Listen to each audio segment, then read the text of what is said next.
راضی ہے۔ حکایت میں آتا ہے کہ حضرت بایزید بستامی رحمۃ اللہ علیہ ذکر الہی میں مصروف تھے، اچانک غیب سے آواز آئی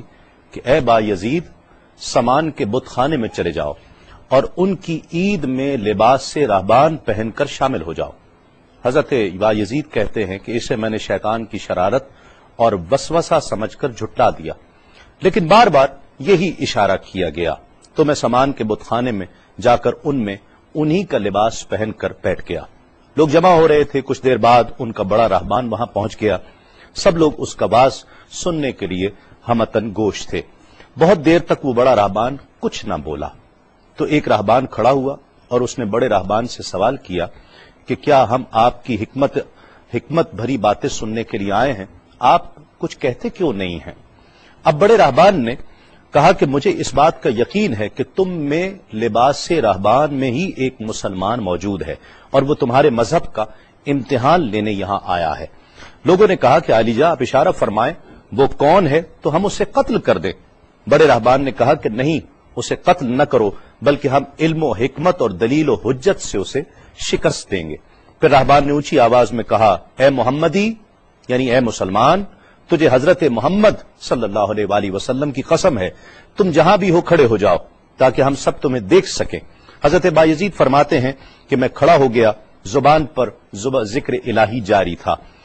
تب بڑے راہبان نے کہا کہ میں تم سے کچھ سوالات کروں گا، اگر تم نے اس کے جوابات دے دیے تو ہم تیرے تابع ہو جائیں گے، اور اگر تم جوابات دینے سے عاجز ہوئے تو اور جوابات نہ دے سکے تو ہم تجھے قتل کر دیں گے۔ بایزید بستامی نے فرمایا، تم سوال کرو، انشاءاللہ میں جوابات دوں گا۔ بڑے راہبان نے سوالات کا آغاز کیا کہ وہ ایک چیز کیا ہے جس جیسی دوسری کوئی نہیں ہے،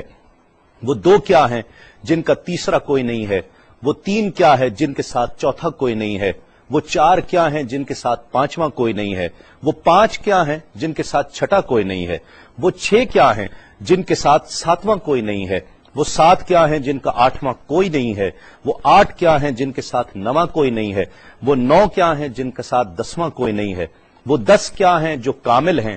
اور 11 کیا ہے، اور 12 کیا ہیں، اور 13 کیا ہیں، اور 14 کیا ہیں جو اللہ سے باتیں کرتے ہیں، اور بتلاؤ کہ وہ کیا چیز ہے کہ جو بغیر روح کے دم لیتی ہے، اور وہ قبر کون سی ہے جو صاحب قبر کو لیے پھرتی ہے، اور وہ پانی کون سا ہے جو نہ آسمان سے آیا اور نہ زمین سے نکلا، اور بتاؤ وہ چار چیزیں کیا ہیں جو نہ جن ہیں، نہ آدمی، نہ فرشتہ، اور نہ وہ باپ کی پشت سے ہیں اور نہ ماں کے شکم سے ہیں، اور بتاؤ کہ سب سے اول زمین پر قتل کس نے کیا، اور بتاؤ التامیہ کیا ہے، اور بتاؤ کہ وہ کون سا درخت ہے جس کی 12 ٹہنیاں ہیں اور ہر ٹہنی میں 30 پتے ہیں اور ہر پتے میں 5 شگوفے ہیں، اور ان میں سے 2 دھوپ کے اندر ہیں اور 3 سائے میں ہیں، اور وہ کیا چیز ہے جو بیت الحرام کا حج کرتی ہے مگر اس میں نہ روح ہے اور نہ اس پر حج فرض ہے، اور بتاؤ رات کہاں جاتی ہے جب دن نکلتا ہے، اور جب رات ہو جاتی ہے تو دن کہاں چلا جاتا ہے۔ یہ سوالات کر کے راہبان خاموش ہو گیا۔ حضرت بایزید بستامی جو اب تک بڑے سکون اور تأمل کے ساتھ سوال سن رہے تھے، فرمایا، سوالات ختم ہوئے یا اور بھی کوئی سوال ہے؟ راہبان نے کہا، بس ان سوالات کے جوابات دو۔ حضرت بایزید بستامی فرماتے ہیں کہ اگر میں ان سوالات کے جوابات دے دوں تو کیا رسول اللہ صلی اللہ علیہ وآلہ وسلم پر ایمان لے آؤ گے؟ راہبان نے کہا کہ ہاں، اگر تم ان سوالات کے جوابات دے دو تو ہم سب مسلمان ہو جائیں گے۔ حضرت بایزید بستامی نے فرمایا، تو سنو،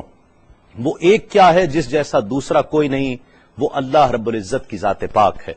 اور جو 2 ہیں تیسرا ان کے ساتھ کوئی نہیں، وہ دن اور رات ہیں، اور جو 3 ہیں جن کے ساتھ چوتھا کوئی نہیں، وہ عرش، کرسی اور قلم ہیں، اور جو 4 ہیں 5واں ان کے ساتھ کوئی نہیں، وہ اللہ کی 4 کتابیں توریت، زبور، انجیل اور قرآن مجید ہیں، اور جو 5 ہیں چھٹا ان جیسا کوئی نہیں، وہ مسلمان پر فرض 5 فرض نمازیں ہیں، اور جو 6 ہیں وہ 6 دن ہیں جن کے لیے ارشاد ہوا، وَلَقَدْ خَلَقْنَا السَّمَاوَاتِ وَالْأَرْضِ وَمَا بَيْنَهُمَا فِي 6 أَيَّامٍ، اور 7 جن کے ساتھ 8واں کوئی نہیں، وہ 7 آسمان ہیں، اور جو 8 ہیں جن کے ساتھ 9واں کوئی نہیں، وہ عرش عظیم اٹھانے والے 8 فرشتے ہیں، اور جو 9 ہیں 10واں ان کے ساتھ کوئی نہیں، وہ 9 افراد کا گروہ ہے جنہوں نے زمین پر فساد کیا، جن کی اللہ نے قرآن مجید میں خبر دی ہے، اور جو 10 کاملہ ہیں وہ 10 فرائض ہیں جو مکہ معظمہ میں حاجیوں پر واجب ہیں جبکہ وہ حرم میں موجود ہوتے ہیں، اور 11 وہ حضرت یوسف علیہ السلام کے 11 بھائی ہیں جن کا تذکرہ قرآن مجید نے کیا ہے، اور 12 مہینے ہیں ایک سال کے، اور جو 13 ہیں وہ 13 حضرت یوسف علیہ السلام کے خواب ہیں، اور جو 14 ہیں وہ 14 جو رب سے کلام کرتے ہیں، وہ 7 آسمان اور 7 زمینیں 14 ہیں جو رب سے کلام کرتے ہیں، اور وہ چیز جس کے لیے تم نے پوچھا کہ جو بغیر روح کے سانس لیتی ہے وہ صبح ہے، اور وہ قبر جس کے لیے تم نے پوچھا کہ جو صاحب قبر کو لیے پھرتی ہے وہ یونس علیہ السلام کی مچھلی ہے، اور وہ پانی جو آسمان سے آیا نہ زمین سے آیا وہ شیشہ ہے جس میں بلقیس نے حضرت سلیمان علیہ السلام کے پاس گھوڑے کا پسینہ بھیجا تھا، اور وہ 4 جو نہ باپ کی پشت سے ہیں نہ ماں کے شکم سے ہیں، ان میں سے ایک حضرت اسماعیل علیہ السلام کی جگہ قربان ہونے والا دمبا ہے، دوسری حضرت صالح علیہ السلام کی اونٹنی ہے، تیسرے آدم علیہ السلام، اور چوتھی بیوی بی بی حوا علیہ السلام ہیں۔ زمین پر پہلا قتل قابیل نے کیا، التامیہ قیامت کا دن ہے جس دن حساب و کتاب ہوگا، اور وہ درخت جس کے لیے تم نے پوچھا کہ جس کی 12 ٹہنیاں، ہر ٹہنی پہ 30 پتے، ہر پتے میں 5 شگوفے ہیں جن میں سے 2 دھوپ میں اور 3 سائے میں ہیں، وہ 1 سال ہے جس کے 12 مہینے ہیں، ہر مہینے میں 30 دن ہیں، 5 شگوفے 5 نمازیں ہیں، اور وہ 2 دھوپ میں ہیں 3 سائے میں ہیں، اور وہ جو چیز جس کے لیے تم نے کہا کہ طواف کرتی ہے کعبے کا، نہ اس میں روح ہے نہ اس پر حج فرض ہے، وہ نوح علیہ السلام کی کشتی ہے، وہ دن اور رات اللہ رب العزت کے علم میں پوشیدہ ہو جاتے ہیں۔ جب حضرت بایزید